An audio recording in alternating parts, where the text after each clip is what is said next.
I think one of the biggest takeaways that I've learned after having lived with an alcoholic for 25 years, we're talking about my wife who actually succumbed to alcohol use disorder a little over 5 years ago. And one of the most important things is to realize once you have perspective and you're able to step back and really learn about it and educate yourself and have had this experience, is one really important takeaway. And it's this: that you have an alcoholic in your family, and that person is essentially mentally disabled, for lack of a better word. We can call it, put many labels on it. We can call it functioning alcoholic. We can call it alcohol use disorder. We can call it mental illness. We can call it a disease. But that person is essentially emotionally, in a lot of ways, intellectually, they're at a disability because they're consuming alcohol on a regular basis. They're physically, emotionally, and psychologically damaged because they're putting what is essentially a class 1 carcinogen in their body on a regular basis. It's affecting them physically, it's affecting their mental capacity, and it's affecting their relationships, their health, and obviously their productivity. That's great. But when you're a family member, you have to understand and have the ability to put that into perspective and how it affects you, how it affects your family, and the whole dichotomy of your family relationships and the circle that's in the alcoholic in your family's life. And again, I have a complete coaching program. It's really designed for both the family and the alcoholic. Link is in the link tree on this page. Set up a breakthrough call. It takes about 45 minutes. We're going to do a deep dive into what's going on with you and your family. The call is free. The course is definitely not. But I'm looking for people and families and alcoholics who want to change their life and the life of their family forever. And this video is really for the family. It's not for the alcoholic. We're not demeaning the alcoholic, but it's important to put it into perspective. If you have a family member who does outrageous things, like my wife, for example, one time got drunk, couldn't stop the car. She was driving it up the driveway and ran right through the garage door. I was on the other side of the door. I jumped out of the way, and she almost killed me. She destroyed, the garage door, did a lot of damage to her car and my car that was in the garage. And I actually had to run around the car and take her foot physically off the gas pedal because she was passed out in the driver's seat. And then you have to go, wow, this is not normal behavior. Okay, and the next day she kind of wanted to rationalize it. And there was never apologies. You have to realize apologies are not part of the equation most of the time.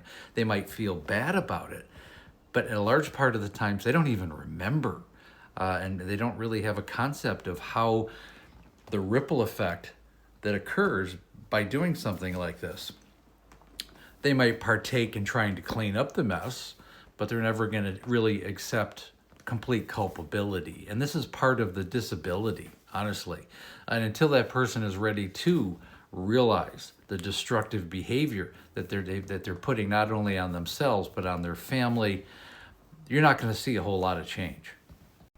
And again, I've talked about this before, but it's a very secretive disease. I mean, they always will hide bottles and cans. They will hide sometimes their alcohol in plain view. You might think they have a water bottle and it's a bottle of vodka. They might hide bottles all over the house in different areas.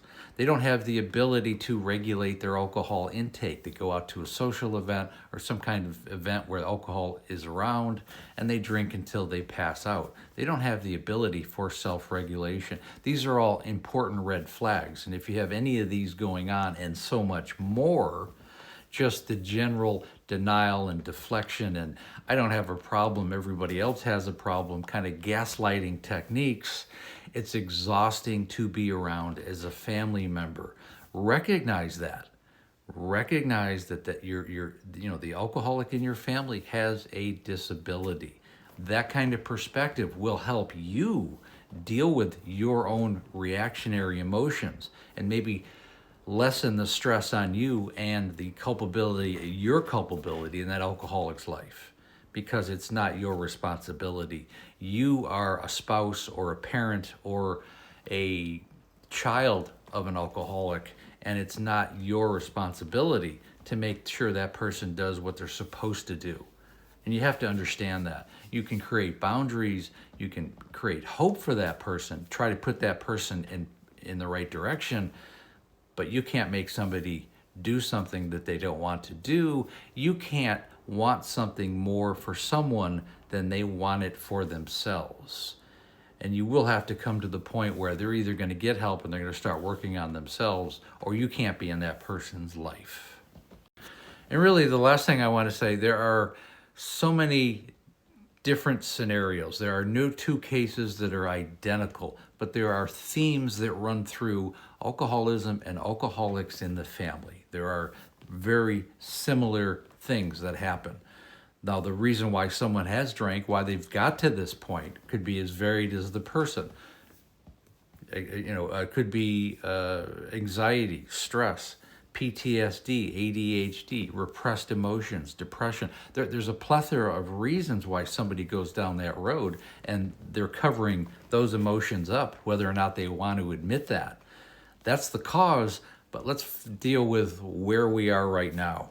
We're dealing with someone who has a serious mental disability, and I think we need to approach it as that person has a disability. And really, as a point of reference, all of these stories and so much more are in the memoir, Amanda, A Cautionary Tale of Alcoholism. You can find this in the link tree right on this page. The hard copy, you can buy at Amazon. It's also on my website right on this page. There's also an international link. It's available anywhere in the world. It's already been sold in over 15 countries. The ebook you can find on Amazon, Barnes & Noble, and the Apple website. And again, thanks so much for listening.